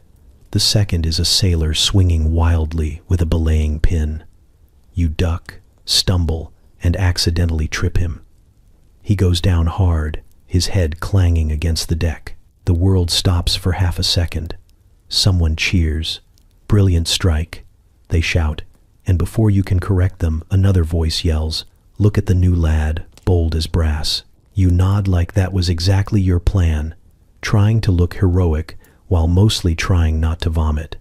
The fight doesn't last long. Merchant crews rarely fight hard when the alternative is survival. The captain of the prize, a thin man with eyes like polished marbles, surrenders fast, his hands shaking as he mutters something about insurance. The crew gathers them all on deck while your quartermaster oversees the spoils. Barrels of sugar stacked like treasure chests, crates of rum that sparkle like bottled temptation, and cloth fine enough to make even the bosun whistle. The air smells sweet, thick, and wrong. You'd think wealth would smell cleaner. When the loot is divided, you get your first share, a small pouch of coins, a cut of sugar, a bottle of rum you definitely didn't earn. You hold it all in your hands, the weight of it foreign and thrilling. This is it, the promise that drew you into this madness. Riches, freedom, your own name written in salt and smoke, except it doesn't feel the way you imagined. The coins are sticky with spilled syrup, and the sugar clumps between your fingers. Even wealth, it seems, sweats in this heat. The crew celebrates like men who've just robbed the gods and gotten away with it. Someone strikes up a song about glory and rum, though the lyrics fall apart halfway through. The captain makes a toast to fortune, folly, and the sea, and the men cheer loud enough to scare the gulls. You join in, your laughter blending with theirs, though you're still not sure what exactly you're celebrating: the victory, the spoils, or the fact that you're still alive to taste either. Later, as the sun drops and the ocean glows red, you sit on the deck beside your share. The sea is calm again, the chaos spent, and the merchant ship drifts behind you, empty now, stripped clean. Another ghost added to the horizon. You watch it fade, feeling something between pride and unease. The captain passes by, humming, his boots sticky from the sugar spilled across the boards. "First prize," he says, nodding at your loot. "Doesn't it feel fine?" You look at the coins glinting in the dying light, the rum bottle reflecting fire, the sugar crusted to your skin. "Aye," you say, because that's what you're supposed to say. But the truth sits heavier than the gold. Wealth isn't the prize. Survival is. The sea gives, the sea takes, and tonight she's simply decided to give you something to count before she changes her mind again. Port looks different after blood and sugar. The harbor gleams with sunlight and deceit, sails fluttering like gossip in the breeze. Every man here plays a part, and every smile's got a knife tucked behind it. The pirates swagger, the merchants flatter, the officials count their bribes with bored precision. It's a delicate dance of pretending not to see what everyone's doing. The governor's men drink with smugglers, smugglers dine with soldiers, and somewhere in the middle of it all, you're just another sailor trying to look like you belong to whichever side's winning this week. The Mercy's Folly rests at anchor, her hull creaking softly, half her cannons covered to look more respectable. The crew's already scattered into the alleys and taverns, leaving behind a skeleton guard and the smell of salt and gunpowder. You follow the noise inland, boots sinking into mud that's trying to be a road. The town's an open secret, everything for sale, nothing for keeps. A child sells trinkets carved from bone. A woman with gold teeth sells maps she probably drew during a hangover, and a drunk claims he once saw mermaids and charges extra if you ask him to describe them. You find a tavern that looks less like it serves food and more like it hosts confessions. Inside, the air's thick with tobacco smoke and ambition. The bartender doesn't ask for coin until you've already finished the drink, which feels like faith or foolishness. The walls are lined with sailors' carvings, names, hearts, and promises that didn't last the tide. You scratch yours in too, smaller than the rest. It feels good to leave something behind, even if it's just proof you were here long enough to drink. That's where you meet the preacher. He's not dressed like one more rum stains than holy robes, but he's got the voice for it, low and steady, like someone who's bargained with both heaven and hell and knows which one gives better rates. He sits beside you, asks if you believe in divine forgiveness. You say you're not sure the divine has time for sailors. He grins, raises his mug, and mutters a prayer over it that ends with, "And may this rum never run dry." Then he drinks deep. "God understands thirst," he says. You believe him a little. He tells you the sea's just another kind of church. "It punishes pride," he says, "rewards faith, and baptizes everyone, eventually." You ask which kind of faith it prefers. "The desperate kind," he answers, without hesitation. You don't argue. Desperation, you've learned, is the truest currency out here. Later, you wander the docks again. The sun's setting, bleeding orange over the water, and the whole port glows like it's been painted over its own sins. The merchants are counting their silver. The pirates are counting their lies. The officials stand on the piers, arms crossed, pretending the world makes sense. It's all theater, really everyone pretending to live on land while the sea owns them all the same. You spot fingers in an alley, trading a stolen compass for a handful of coins. He grins when he sees you. "Evening, preacher," he jokes, holding up the silver like a relic. You ask how much he'll tithe, and he laughs until he nearly drops it. "Ain't no laws here," he says, "just tides." You can't argue with that. As night falls, music spills from the taverns, and the port comes alive again. Songs, dice, deals whispered in corners. Somewhere, a fight breaks out. Somewhere else, a wedding. It's impossible to tell which is which until someone starts bleeding. You pass the preacher again, now blessing a bottle for a group of sailors too drunk to know what they're being absolved for. His voice carries through the noise, steady, strange, maybe even holy. You lean against a post and watch the flickering lanterns reflected in the harbor water. The world wobbles there bright, upside down, and truer somehow. You realize it's not just pirates who live between laws. It's everyone. The difference is pirates admit it. You raise your cup toward the reflection, toward the crooked world you keep chasing, and drink until the horizon blurs into something that looks almost merciful. It starts with whispers. They always do. You hear them in the galley first low, sharp, and eager. The cook's pretending to sharpen his knife, but he's really counting the names of men he thinks will follow him. Fingers leans against a barrel, pretending not to listen while listening very hard. The word mutiny drifts through the air like smoke, dangerous, thick, impossible to ignore once you've smelled it. The captain's gone mad, they say, talking to the sea again, laughing when there's nothing funny, singing to the rat like it's part of the crew. Someone swears they saw him pour rum into the compass and call it a ritual. It's not courage that stirs the men, it's fear. Fear's the only thing that moves faster than wind on a ship. By dusk, the whispers have turned into plans, quiet ones, but plans all the same. You're in the middle of it, though not by choice. You're sitting too close when Fingers says, "Tonight," and everyone nods like they're agreeing to pass the salt. The idea is simple. When the captain comes above deck, a knife in the back, a quick toss overboard, and freedom for about 5 minutes before the next disaster. You keep quiet, though your stomach turns with each detail. You've seen what mutiny looks like in stories. It never ends with applause. Night comes heavy, humid, the sky bruised with clouds. The men gather on deck, shadows hunched and restless. You grip the rail, your mouth dry, wondering which is worse, killing a madman or trusting one. The captain's cabin door creaks open. He steps out, coat unbuttoned, hat askew, the rat perched on his shoulder like a grotesque parrot. He doesn't look afraid. He looks amused. "Gentlemen," he says, voice calm, even warm. "Is this the part where we kill me?" No one answers. The silence stretches until the wind itself seems to hold its breath. Then he laughs, not a manic laugh, not the kind you feared, but something rich and alive, echoing across the deck. "I would too," he says, still smiling. "If I were you. But before you decide, let me tell you what you're throwing away." He strides to the helm, barefoot, steady as the sea around him.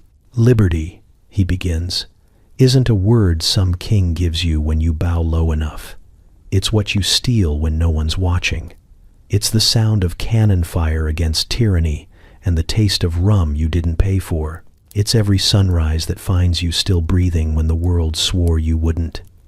His words move like waves, rising, crashing, carrying everything with them. "And equality," he adds, his grin flashing in the lantern light, "means the same rope for captain and crew if we fail. But if we win," he lets it hang there, the promise glowing brighter than gold. Fingers is the first to lower his knife. The cook follows, muttering something about fair shares and full stomachs. One by one, the men nod, their anger dissolving into cheers. The captain raises a hand, half salute, half benediction. "Then it's settled," he says. "We drink, we sail, and we take the next fat merchant we see. Bigger loot for all." The deck erupts laughter, shouting, the metallic ring of blades sheathed instead of swung. You cheer too, mostly out of relief. You didn't want to die tonight, and now it seems you won't. Later, as the rum flows and the ship rocks gently beneath your feet, you spot the captain leaning over the rail, singing to the Ariandid horizon. It's a low tune, sad and strange, half hymn, half lullaby. The rat sits beside him, twitching its whiskers like it's keeping time. Maybe he really is mad. Maybe he's just the only sane man left in a world that's lost its mind. You can't tell anymore. When dawn breaks, the crew's asleep where they fell, dreams sticky with rum and freedom. The captain's still at the helm, eyes on the rising sun. humming that same song. The rat scurries along the ropes, pausing to look at him, as if nodding its approval. You can't help but smile. The mutiny's gone, swallowed by the sea and his words. But deep down, you know it'll come again. It always does. Out here, madness and loyalty sail under the same flag. The smell hits first iron, sweat, and something sharp that never quite fades. The ship's surgeon works in a cramped corner below deck, a place that feels more like confession than medicine. Candles sway with every movement of the sea, shadows stretching long and thin across the blood-slick floorboards. The tools gleam in the flickering light, knives, saws, and clamps that look like they were invented by someone angry at bones. There's no table, not really, just a plank set across barrels, stained darker than wood should ever be. The surgeon hums as he works, a tune that might have once been cheerful before the ocean got to it. He's a man of contradictions. Gentle hands, rough voice, a mouth full of jokes that no one laughs at, maybe because most of them end with, "if he lives." His coat is spotted with old blood and new rum, his hair tied back with string that looks suspiciously like used bandage. Pain, he says to no one in particular, is proof the body still cares to stay. Then he pours brandy into a chipped mug, half for the patient, half for himself. You're not sure which is the anesthesia. The man on the plank is named Harris, or was, before the cannonball found his leg. He's pale, breathing fast, clutching a rosary made from dice. The surgeon takes one look and sighs. Below the knee. That's mercy. Harris doesn't seem convinced. The bosun and fingers hold him down, their knuckles white. You take your place near his shoulders, hands pressing firm against his trembling chest. The surgeon raises the saw, the blade catching the candlelight, and for a moment you think you might faint before the patient does. The first cut is sound before it's sight. The rasp of metal through flesh, the sharp intake of breath, the muffled scream that seems to hang in the air. The brandy doesn't dull much, just slows his shouting into something quieter, something that sounds almost like prayer. The surgeon hums louder to drown it out, working quick and precise, as if speed might trick the body into forgiveness. Sweat runs down your neck, cold and thick. You focus on the rhythm of his movements, the back and forth sawing, the way his lips move in silent counting. It's horrible and mesmerizing all at once, like watching lightning strike twice in the same place. When it's over, the leg hits the deck with a dull thud. The surgeon wipes his hands on a rag that probably retired from its job as a shirt years ago. Done, he says, almost cheerfully. He'll live if he wants to. He corks the stump with tar-soaked cloth, ties it tight, and nods to the carpenter waiting nearby. You'll need to make him something fancy, he says. He's got the face of a man who'll brag about it. The carpenter grunts, already measuring. Harris, delirious, starts laughing a thin, cracked sound that rattles through everyone present. Call me Peg, he says, and somehow it sticks before the bandages do. You stay behind to help clean. The deck looks like a battlefield that forgot to stop bleeding. You scrub the planks until the water runs pink, listening to the creak of the ship and the low hum of the surgeon as he sharpens his tools again. You'll get used to it, he says without looking up. The first time's always the hardest. You ask how many first times he's had. He smiles without teeth, all of them. Later, above deck, the air feels too clean, too wide. The sea stretches endlessly, blue and innocent, as if it hasn't been listening to the screams below. The crew moves quieter tonight, every man walking a little slower, aware of how close the edge really is. Peg sits propped against a barrel, grinning like he's cheated death in a card game. He raises his cup in salute. Still got one leg in hell, he jokes. The laughter that follows is thin but real. You look out over the waves, the horizon blurring with the smoke of battle long gone. You think about the surgeon's words, about pain as proof of staying. Maybe that's all survival is proof you're still stubborn enough not to sink.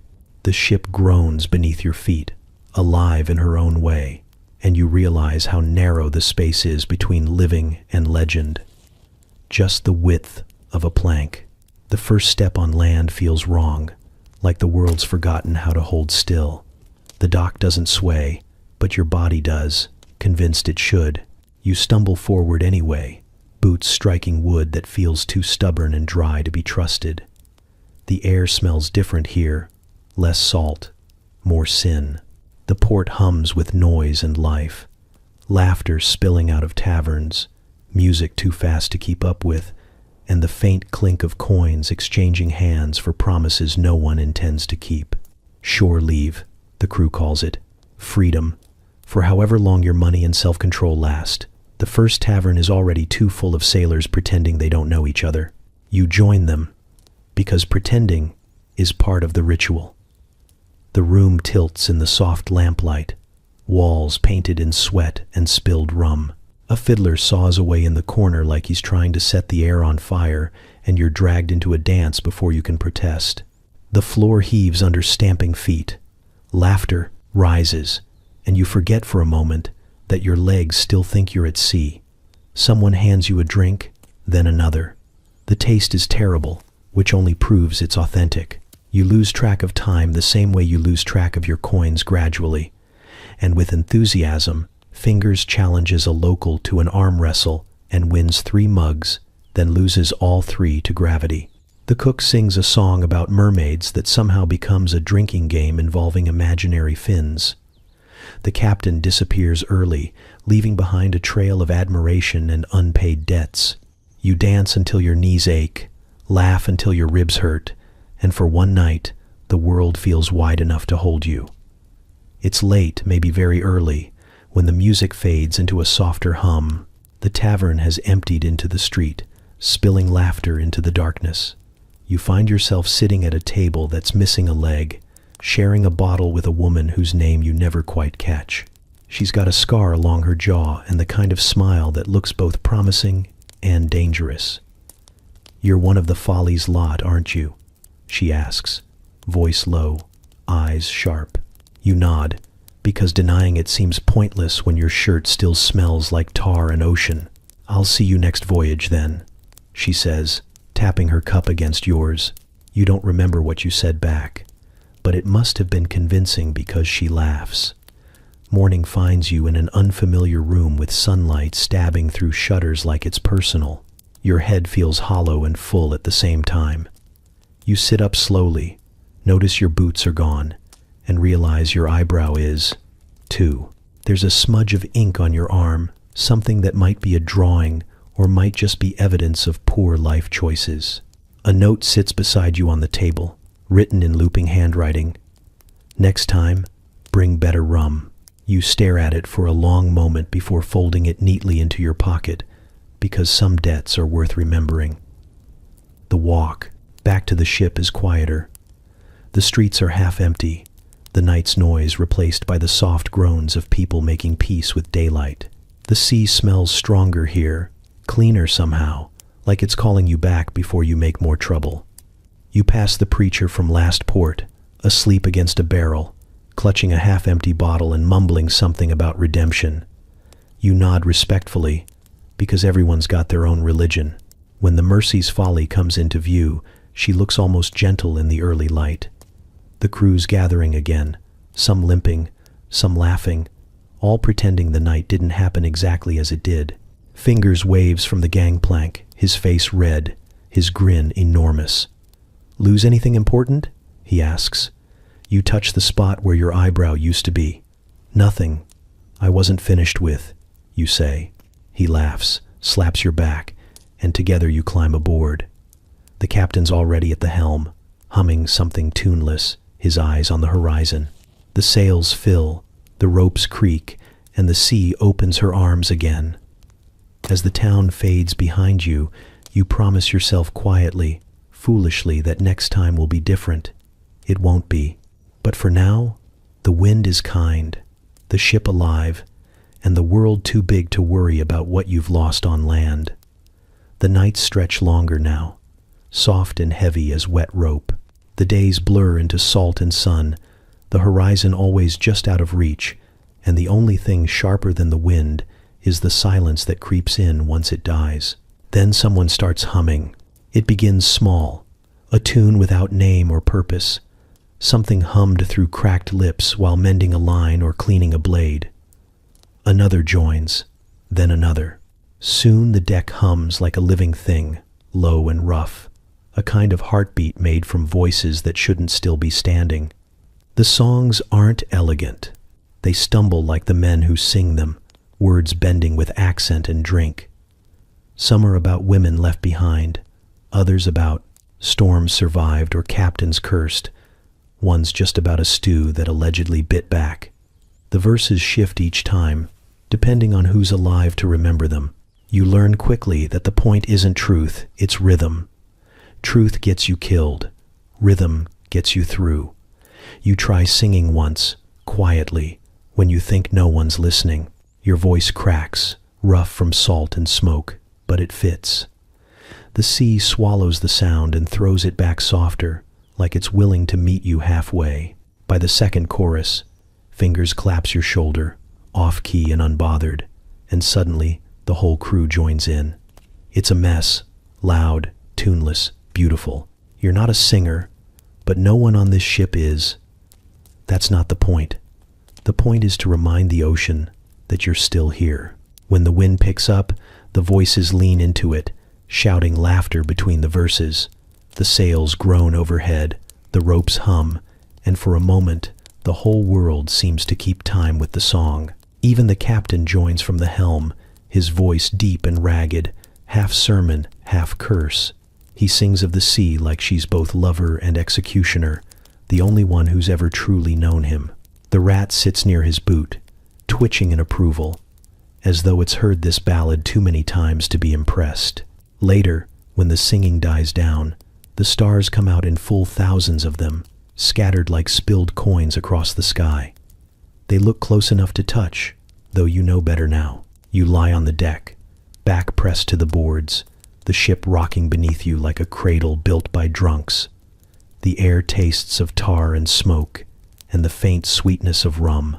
Around you, the others quiet, their laughter fading into snores and murmured dreams. The sea whispers against the hull, a slow, patient rhythm that never ends. You think about the songs, their strange power, how they fill the empty spaces between fear and sleep. The melodies aren't about glory or gold.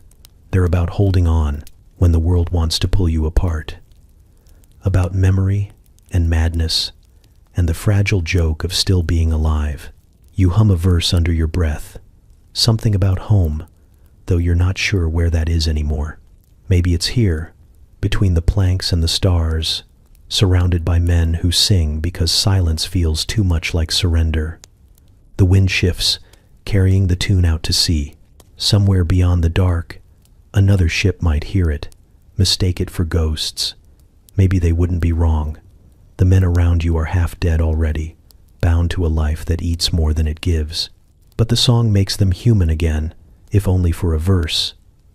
As dawn breaks, pink and trembling, you find the captain still awake, humming the last line to himself. He doesn't notice you watching. His eyes are on the horizon, far away and unreadable. She listens, he murmurs, like he's speaking to the sea itself. You're not sure if he means the ocean or something deeper beneath it. You look out too, where the water meets the sky and the world begins again. The song lingers, faint as breath, still circling in your head. It's not about words. It never was. It's about remembering what it feels like to be alive when everything around you keeps trying to make you forget. The fog arrives without warning, swallowing the horizon in a single breath. One moment, the sea stretches wide and bright beneath a clear moon. The next, the world folds in on itself, color and distance stripped away. The Mercy's Folly slows to a crawl, her sails whispering like they know something you don't. Lanterns swing from the rigging, their light cut short, bleeding into the mist until it looks like the ship's bleeding fire. Every sound feels too loud, the creak of the boards, the scrape of a boot, even your own heartbeat. Somewhere in the haze, a bell tolls once, not from your ship. The crew gathers at the rails, voices low, half whispers, half prayers. The fog parts, just enough to reveal it. Another vessel, close enough to touch, gliding beside you without a sound. Her hull is pale beneath the moonlight, her sails ragged, but not torn by wind. They hang still, as if the ship's being carried by something other than air.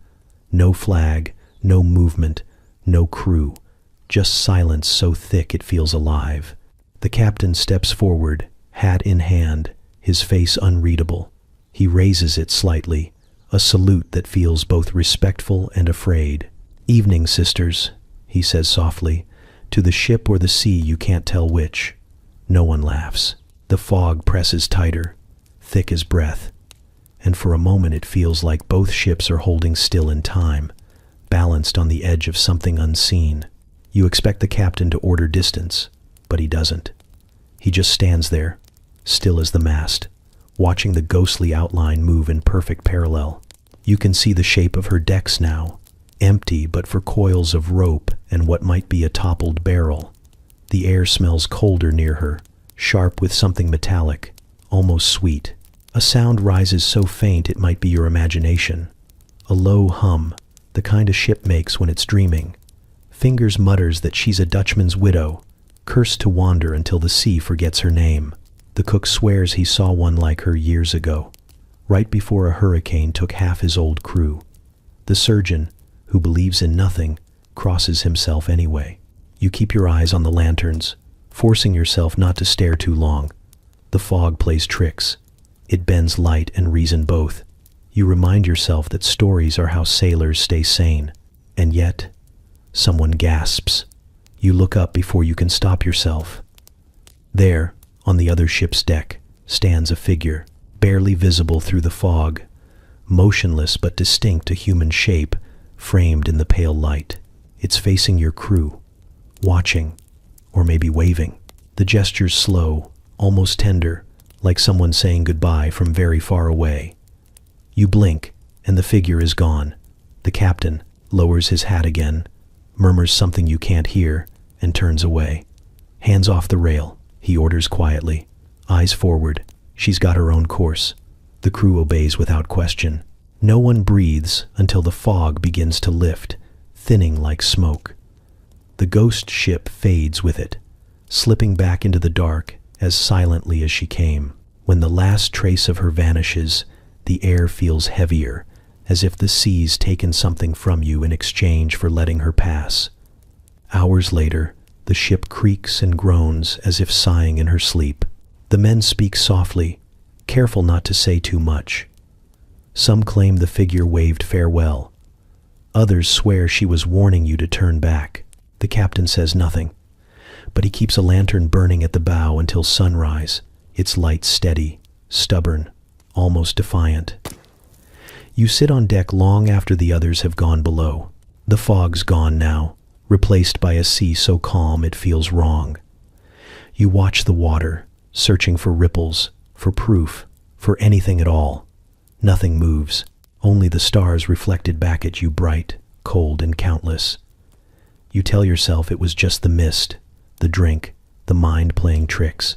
But as the waves rock beneath you, you can't shake the feeling that something out there saw you too and chose to let you go. The rumors start as whispers carried on the wind, drifting from one ship to another, soft as gull cries at dawn.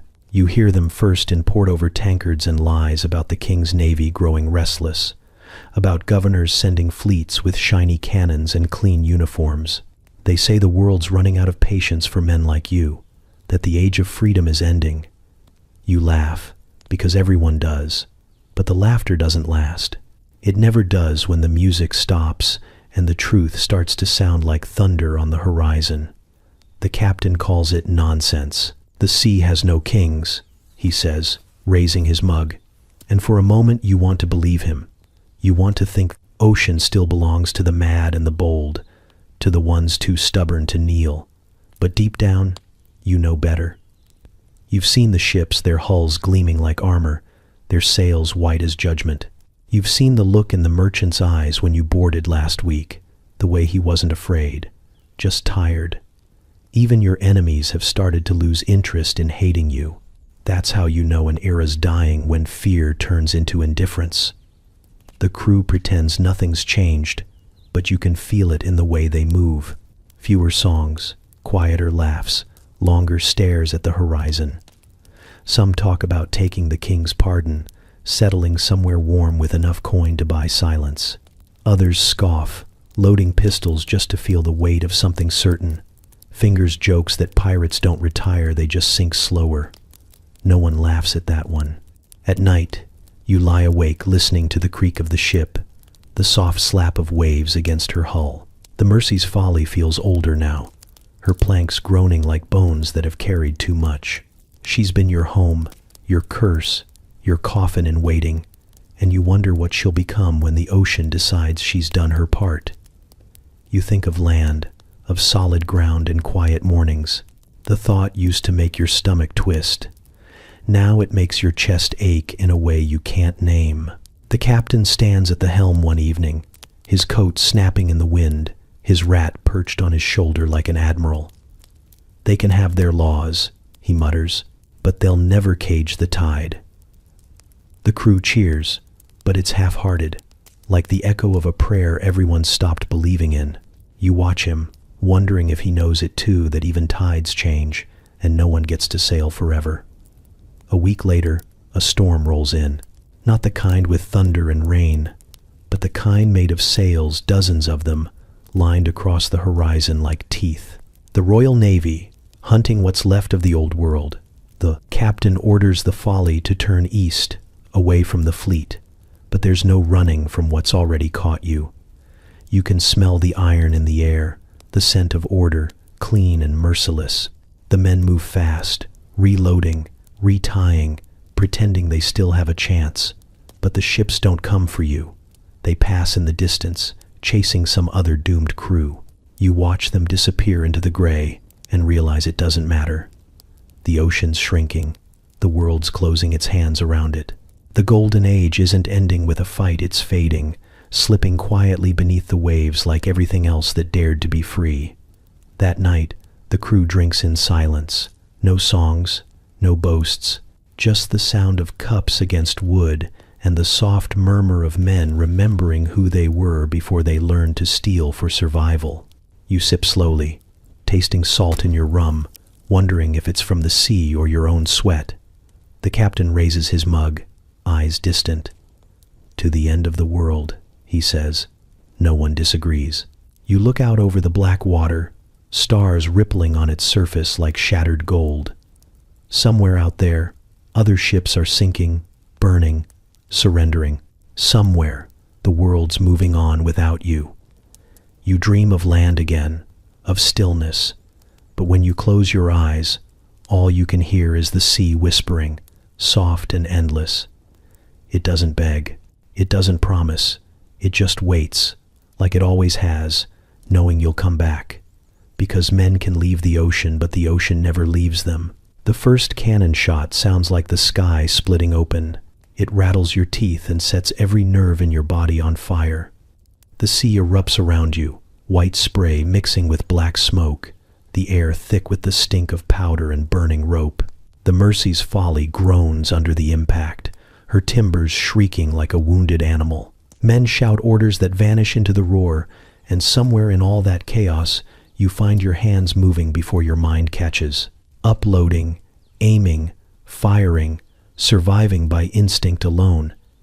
The enemy ship looms ahead, close enough now that you can see the faces behind the gun ports, pale, hard, terrified like yours. The flags above her deck mark her as royal, bright and proud, the kind of color that looks obscene against the smoke. You fire again, and the recoil sends you stumbling backward, ears ringing, vision pulsing white. Someone shouts your name, maybe, Fingers, maybe God. It's hard to tell the difference in the noise. The captain stands at the helm, his coat whipping in the wind, sword raised like it's an argument he refuses to lose. His voice cuts through the chaos, half battle cry, half sermon. Give them thunder, he roars. Let them learn the sea remembers. His words carry something that sounds like madness and faith all tangled together. Even the rat on his shoulder seems to listen, its whiskers trembling in the smoke. You want to laugh, but your throat's full of grit and fear. The deck is slick beneath your boots, red and wet and unsteady. A cannonball rips through the railing inches from your arm, showering you with splinters that sting like hornets. The man beside you falls without sound, his body folding in on itself as if he's suddenly very tired. You step over him because you have to. There's no time for grief. Not here. Grief is a luxury for men who live past the noise. The ships collide, hulls grinding, masts snapping like ribs. Grappling hooks fly, ropes tangle, and suddenly the fight is hand to hand, close, brutal, real. You parry a strike, lose your footing, swing wildly, connect with something soft. The world narrows to the sound of breath and steel and the pounding of your own heart. The air tastes of iron. Every blink brings flashes of light, fire, faces you don't recognize. Through it all, the captain keeps shouting. Not commands anymore, just words, ragged and furious, the kind you throw at death when you know he's listening. We are not shadows, he bellows. We are storms made flesh. You see him on the quarterdeck, blood on his sleeve, sword raised high. For a moment, he looks untouchable, larger than the ship itself. Then a shot rings out, sharp and final. He sways once, twice, and the sword slips from his hand. The rat stays where it is, unmoving, as if waiting for him to start laughing again. He doesn't. Someone calls for surrender, but no one moves. The flag above you wavers, torn and blackened. When it finally falls, it's slow, almost graceful, like a curtain closing on a play that's gone on too long. You don't lower your weapon. You just stop holding it like it means anything. The enemy climbs aboard, guns drawn, faces blank. You're too tired to hate them, too tired to care who won. The sea quiets as if nothing happened. The smoke drifts upward. The horizon flickers with the last embers of fire. You look around at what's left, the broken masts, the fallen crew, the blood that looks too bright against the wood. Fingers sits nearby, staring at nothing, lips moving silently. Maybe a prayer, maybe a curse. You lean against the mast, feeling it shudder beneath your weight. The air smells of salt and loss. You realize there's no glory here, no victory, no story to be sung. Just men who played at being gods until the sea reminded them what they were. You close your eyes, the world tilting softly beneath you. For the first time, you stop fighting not out of surrender, but because there's nothing left to fight for. The sea keeps moving, steady, indifferent, endless. And you understand, at last, that she always wins.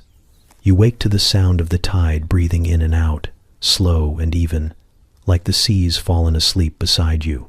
The sands cool beneath your hands, fine as flour, clinging to your skin as if it knows who you are.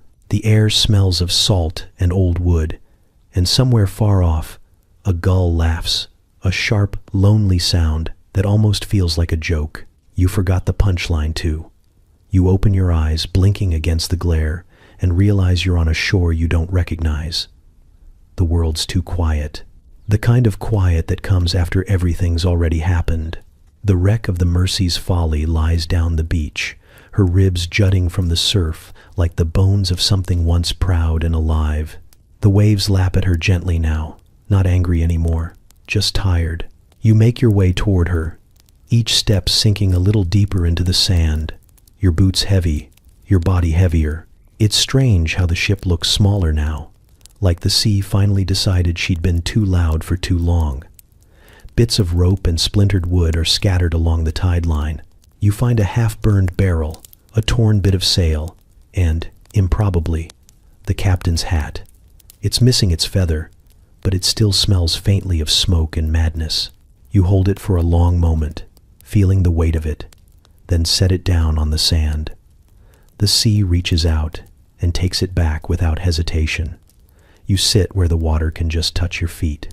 The tide hums softly around you, a tune older than any shanty you ever sang. You listen, because that's all there is left to do. Every wave carries echoes, rum-soaked laughter, fingers terrible singing, the captain's voice booming poetry at storms. You can almost hear the rat's little claws skittering across the deck, the clink of dice on wood, the creak of ropes that never stopped complaining. All of it rolling back and forth with the tide. You close your eyes, and for a moment, you're there again under the stars, the ship alive beneath your feet, the sea breathing against the hull like a giant asleep, the air thick with smoke and salt and song, the world so wide you could almost believe it had no edges. You remember the feel of wind in your teeth, the rush of battle, the warmth of firelight on faces that would never be saints. The sea didn't promise happiness, only freedom. And she kept her word. When you open your eyes again, the sun's lower, bleeding gold across the waves. You think about how many stories end here, in the same place they began, with a ship, a horizon, and someone foolish enough to chase it. Maybe that's all being a pirate ever was. Not greed, not rebellion, just refusing to stand still while the world built walls. You can almost laugh at the thought, but your throat's too dry. The sea does that, gives you words, then steals the voice to say them. A wave rolls higher, washing over your legs. It's cold, but not unkind. You lean back, letting it climb your chest, your shoulders, your face. It feels like being remembered. The water whispers through your hair, the same way it whispered through the rigging 1,000 nights ago. The tide's rising, but you don't move. You've spent too long fighting her to fear her now. The last thing you see is the sky wide, endless, shifting from gold to gray to the deep, dark blue that once wrapped around every dream you had. Somewhere out there, maybe another ship sails, another fool sings, another story begins. But here, the sea's calm, the world's quiet, and you realize it's enough. She gave you chaos and laughter, storms and scars, and when you were done, she gave you rest. You smile, because it's the only thing left that still feels like you. The tide hums the old songs, carrying your story back into her endless, murmuring heart. And then, softly, like a secret kept too long, the sea takes you home.